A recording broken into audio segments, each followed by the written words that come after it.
E aí, meus amigos da bancada, hoje nós vamos fazer mais um concertinho. Hoje já é sexta-feira, tardinha. O vizinho já está preparando o som automotivo, já tem um reggaeton de fundo. E hoje nós vamos fazer um concertinho bem especial. Vai fugir um pouco do que é costume aqui da oficina. Nós costumamos pegar linha branca e refrigeração, mas hoje nós vamos fazer um concerto diferente. Cheguei na oficina hoje à tarde e um cliente trouxe para mim esse carregador Bosch. Ele não tem sinal nenhum, tá morto. Então nós vamos abrir para ver o que aconteceu. Vou fazer uma análise, vou mostrar o concerto passo a passo e vamos ver se conseguimos ganhar um dinheiro para o final de semana.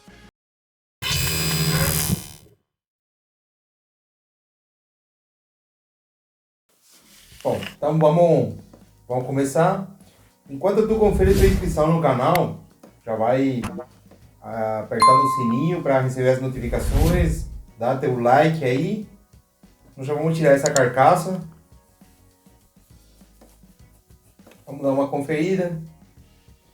À primeira vista já tem um fusível aberto. Isso já nos dá uma ideia de que aconteceu aqui. Agora vamos virar a placa, vamos dar uma olhada por trás e aqui já confirmamos nossas suspeitas.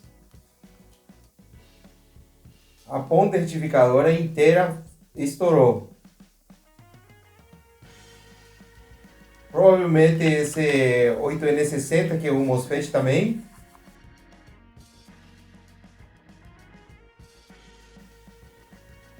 Aqui nós já temos a lista completa dos componentes que estouraram. Um fusível 3,15, 4 diodos 1N4007, efetivamente o 8N60 e esse CI 3842 nós vamos trocar também, tá? Tomara que não tenha acontecido nada com esse chopper aí, e se for a coisa complica mais um pouco. Então, baseado na relação de peças que estouraram, nós conseguimos fazer aqui mais ou menos um resumo do que aconteceu. Essa aqui é uma simplificação da fonte, da nossa fonte. Nós sabemos que nossa fonte é da topologia flyback, tá? Nós vamos tomar como referência o transformador chopper, né? Então, tudo que está antes do chopper, a partir da entrada de energia, é o primário, né? E o que vem depois é o secundário. Como eu disse, como é uma simplificação do circuito, nós simplesmente nós já sabemos que esse aqui é o MAS-V, né? A saída da decorrente do secundário e a carga se encontra para cá, né? Depois a carga tem várias coisas, mas a gente vai prescindir disso só para simplificar a explicação aqui, tá? Então nós vamos ter a polaridade positiva, né? A corrente vai entrar aqui, é alternada, passando pela ponta retificadora, pelos 1N4007, né? Que foram os primeiros componentes que nós vimos ali que estouraram. Passando por essa ponte, o que vai acontecer? Vai ficar a corrente pulsante, né? E sempre que a corrente alternada é retificada, ela aumenta um pouquinho, né? Então vai passar de 220 para 300 volts. Ela vai sair uma corrente pulsante e passando por esse capacitor aqui, que é o capacitor de filtro. Nós conhecemos o capacitor de filtro porque nas fontes chaveadas é sempre o maior capacitor do circuito, tá? Aí ela vai ficar linear, vai ficar um nível DC, né?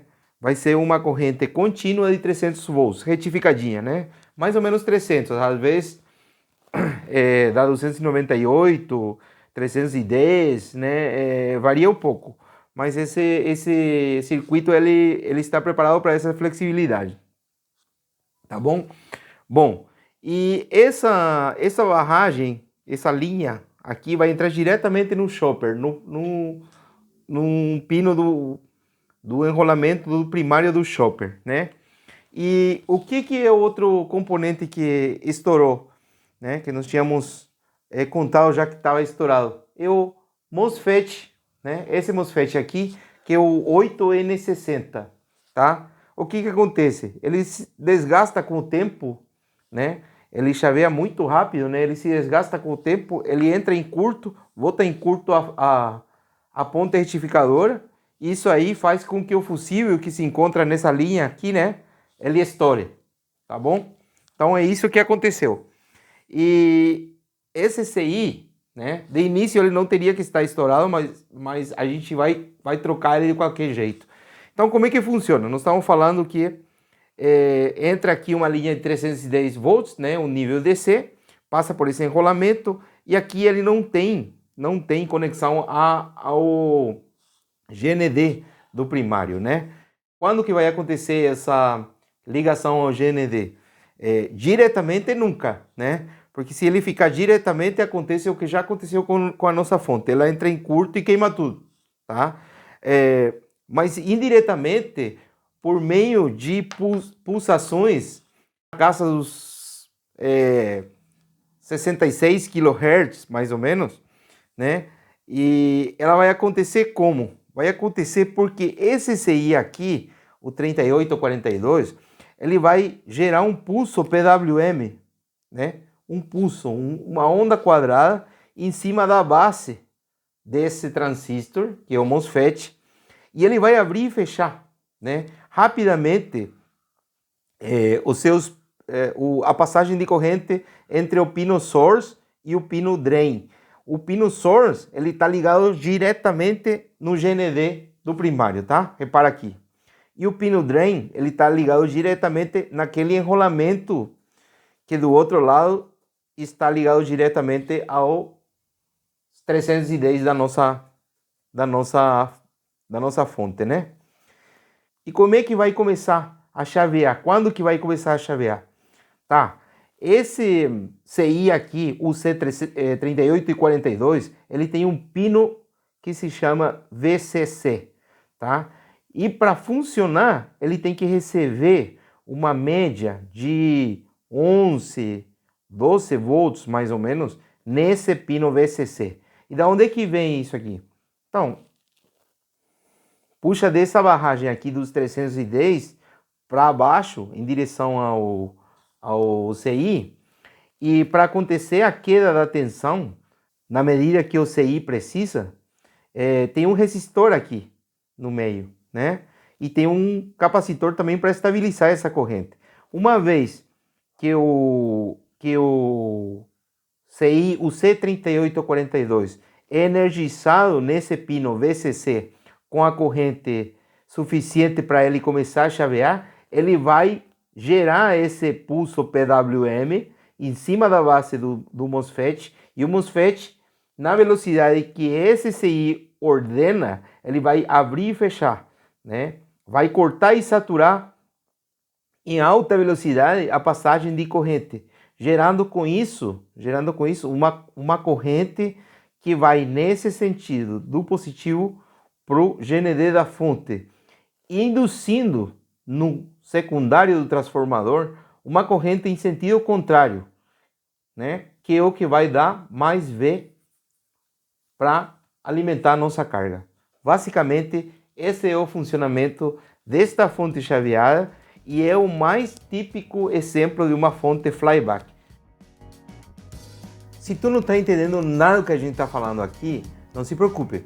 Vai nos nossos vídeos anteriores, naquele vídeo de R$200 por dia, entendendo fontes Electrolux, eu deixei uma sugestão de vários canais que eu recomendo você seguir para entender em detalhe o funcionamento de esta e outras topologias de fonte chaveada. São canais que oferecem muito conteúdo de graça. E eu vou deixar mais um agora, aproveitando. Vai no canal Eletrônica Fácil, um canal que tem muito conteúdo, explica em detalhe e não tem desperdício, tá bom? Então, vamos seguir com o concerto?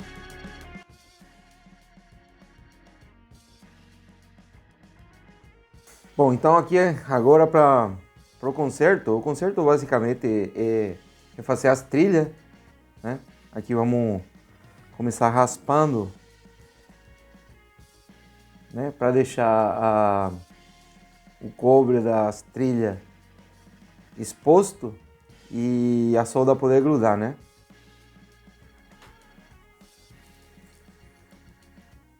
Bom, o conserto basicamente vai ser refazer as trilhas e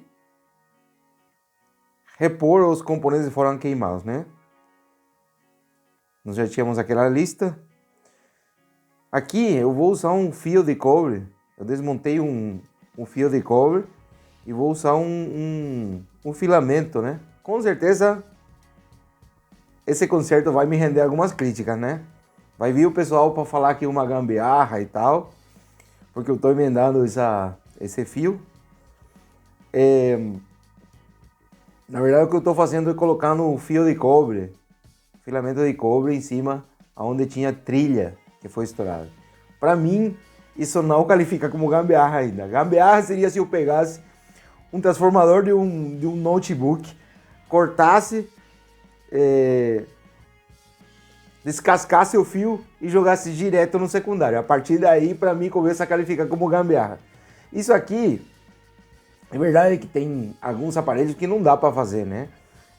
Essa aqui é a entrada de energia. Depois de refazer as trilhas, dá para colocar uns pinguinhos de Super Bonder para não se mexer. Isso aí é perfeitamente, a gente pode fazer com toda a segurança. Afinal, também não é um circuito de freio de emergência em um elevador que nós estamos consertando. Isso aqui é um carregador de parafusadeira, dá para fazer isso aí. É tranquilo, não vai ter perigo, não. Tá? Outra crítica que eu sempre recebo é aqui na minha oficina mesmo. Por causa que não é bem o foco do trabalho da minha empresa, né? Mas eu achei importante publicar esse vídeo por causa que, para começar, é um quebra-galho para um cliente, né? É um cliente que está trazendo sempre outros trabalhos, né? Está trazendo sempre placas que rendem um lucro bom para a oficina e é uma ajuda para ele, né? Uma pessoa que trabalha com mecânica, com manutenção e fica sem carregador, bom, né? Cria um transtorno, né, para ele. Por outra parte, é importante porque é uma fonte chaveada e, como eu falei no vídeo, é um exemplo típico de uma fonte chaveada flyback. Então eu acho que para todo mundo entender o funcionamento dessa placa, é muito importante fazer esse tipo de consertos toda hora. Toda fonte chaveada que a gente puder pegar e resolver, vai ser uma prática para a gente dominar essa parte, né? Nós sabemos que 90% dos defeitos de todos os aparelhos atualmente são na fonte. E a fonte chaveada é a fonte que está presente em todos os aparelhos, né? Pelo desempenho dela, pela economia, por muita coisa, a fonte chaveada hoje é a rainha da nossa bancada. Bom, estou aqui faz um tempo já, com uma pequena complicação aqui. Eu tinha o circuito integrado original é o C3842. Eu fiz o cálculo da malha dos resistores e não tem nenhum aberto, não tem nenhum alterado. Como a gente está vendo aqui no datasheet, vou mostrar aqui no datasheet, o 3842 na linha de VCC, no pino de VCC, ele starta a partir de 16 volts. Só que aqui, como a gente pode ver, a tensão está muito longe de atingir os 16. E não tem nada nessa linha. Eu não achei nenhuma irregularidade nessa linha. Então vamos fazer o seguinte. Aqui no mesmo datasheet, nós temos o C3843. A pinagem é exatamente igual, de fato é o mesmo circuito integral praticamente. Só que a diferença do 3842, ele starta com menos voltagem, ele starta com 7,6 volts, que se ajusta perfeitamente. Bom, feita a troca, vamos ver se vai funcionar. Aqui já temos sinal, quer dizer que a nossa fonte já está chaveando. E agora é simplesmente montar e correr para o abraço, né?